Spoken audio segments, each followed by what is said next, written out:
मलूम रसवाई क्या होती है?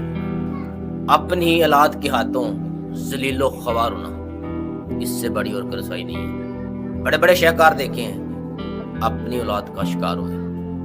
कहते हैं अगर गैर मारे तो इंसान नहीं मरता, लेकिन अगर कोई अपना मारे तो इंसान नहीं बचता।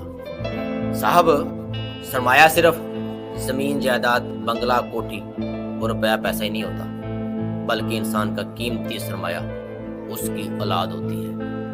इतना लोगों का कौल है तो सबसे गरीब शख्स वो है जिसके पास अकेला पैसा है। तो साहब, अपनी औलाद पर इन्वेस्ट करें, उसको वक़्त दें, उसकी अच्छी तरबियत करें। जिस तरह हम पैसा संभाल कर रखते हैं कि बुढ़ापे में काम आएगा, तो अगर आप चाहते हैं कि बुढ़ापा सुकूनावर गुजरे, हम जिल्लत और रसवाई से बच जाएं, तो औलाद को 2 चीज़ें दें। याद रखें, 2 चीज़ें।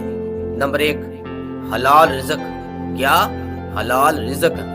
नंबर 2, अच्छी सोहबत। साहब, बात समझ लगी है तो बढ़िया बात है, अगर नहीं समझ लगी तो कोई बात नहीं, ज़्यादा दिमाग पर बोझ देने की, क्योंकि बात सुनने से समझ में नहीं आती, बात हमेशा समझने से समझ में आती है।